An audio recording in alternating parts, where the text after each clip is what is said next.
apartment building was old and half empty, its corridors dimly lit by flickering bulbs. It wasn't the kind of place anyone stayed by choice, but it was all I could afford after the divorce. My unit, 3B, was at the end of a hallway that always felt too long, as if it stretched farther than it should. From the first night, I felt like something was off. The hallway wasn't quiet, it had a low droning hum like distant machinery, but no one could tell me what caused it. Sometimes, late at night, I thought I heard footsteps echoing down the hall, slow and deliberate, but when I opened my door, it was always empty. Then I met Mrs. Halverson. She lived across the hall, an ancient woman who never seemed to leave her apartment. "Keep your door locked," she said one evening as I passed her in the hall. Her voice was raspy, like she hadn't spoken in years. "If you hear it coming, don't look. Don't ever look." "Excuse me?" I asked, but she just shuffled away, muttering to herself. A week later, I woke in the middle of the night to a slow, dragging noise, like something heavy being pulled across the floor. It was coming from the hallway. My heart raced as I tiptoed to the peephole. The hallway was darker than usual, the flickering light at the far end barely illuminating a figure. It was tall, impossibly tall, its head brushing the ceiling. Its body was wrong, hunched and angular, like its joints bent the wrong way. It moved slowly, its legs dragging behind it as if they were useless. But its head snapped in my direction. I stumbled back from the door, biting down a scream. I hadn't made a sound. How could it know I was there?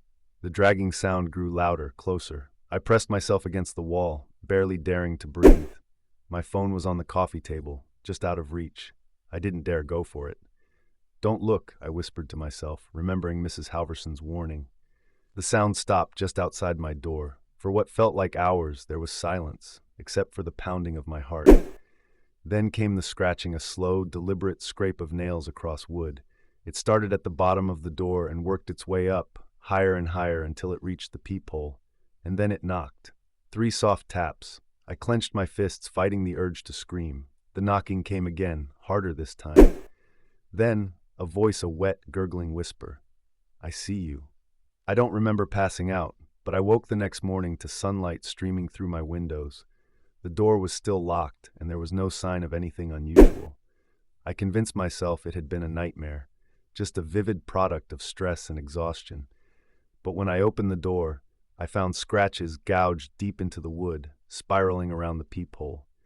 I tried to tell the building manager, but he just gave me a tired look.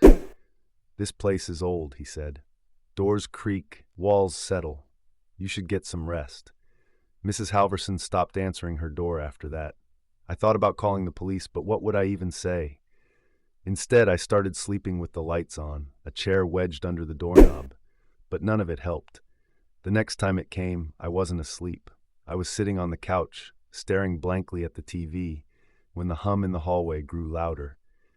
The light under the door dimmed, as if something was standing just outside, blocking it out. And then I heard it. Knock, knock, knock. I didn't move, didn't even blink. The knocking grew louder, more insistent. I clutched the knife I'd taken from the kitchen, though I didn't know what good it would do. The voice came again, clearer this time. "Open the door." It wasn't just a whisper, it was layered, like multiple voices speaking at once, all slightly out of sync. My hands trembled as I pressed them against my ears, but the voice cut through. "I see you." The door rattled violently, as if something was throwing its entire weight against it. The walls shook, the light bulbs flickered, and then, with one final deafening crash, it stopped. When I opened the door the next morning, the hallway was empty, the scratches on my door deeper than before. I ran to Mrs. Halverson's apartment, banging on the door until it swung open. Her apartment was dark, the air stale and oppressive. She was sitting in a chair, facing the wall, her back to me. "Mrs. Halverson?" I whispered, stepping closer. She turned slowly, her face frozen in an expression of pure terror.